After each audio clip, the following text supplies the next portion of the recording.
నెల 17న OU law college వద్ద chain snatchers దాడిలో గాయపడిన 40 ఏళ్ల సునీత చికిత్స పొందుతూ ఈ రోజు కన్నుమూశారు. మరింత సమాచారం మా కరెస్పాండెంట్ తిరుమల అందిస్తారు. తిరుమల, చెప్పండి, దారుణం గురించి మీ దగ్గర ఉన్న అప్డేట్స్ ఏంటి?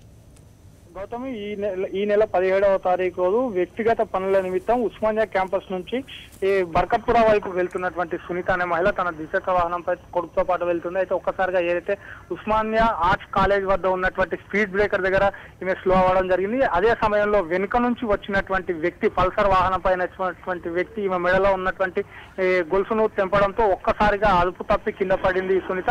ఆ కింద పడిన సమయంలో తలకు బలమైన గాయం అవ్వడం, అయితే సమీపంలోని ఓ న్యూరో ఆసుపత్రిలో గత వారం రోజులుగా చికిత్స పొందుతూ, ఏదైతే సంఘటన జరిగిన 16వ తారీఖు నుంచి ఈ రోజు వరకు కూడా చికిత్స పొందుతూ ఈ రోజు తెల్లవారుజామున ఆమె మృతి చెందింది. అయితే దీనిపైన కూడా కుటుంబ సభ్యులు పోలీసుల పైన తీవ్ర స్థాయిలో ఆరోపణలు చేస్తున్నారు. అయితే ఏదైతే 17వ తారీఖు రోజు సంఘటన జరిగితే ఇప్పటి వరకు కూడా దానికి బాధ్యులైనటువంటి చైన్ స్నాచర్లు కావచ్చు, అనుమానితులు కావచ్చు, ఎవరిని కూడా పోలీసులు అదుపులోకి తీసుకోకుండా తమ కుటుంబ సభ్యురాలు ప్రాణాలు తీసుకున్నారని వాళ్ళు ఆరోపిస్తున్నారు. అయితే కొద్దిసేపటి క్రితమే గాంధీ మార్చరీ నుంచి సునీత మృతదేహాన్ని బర్కత్పురంలోని నివాసానికి తరలించడం జరిగింది. గౌతమి.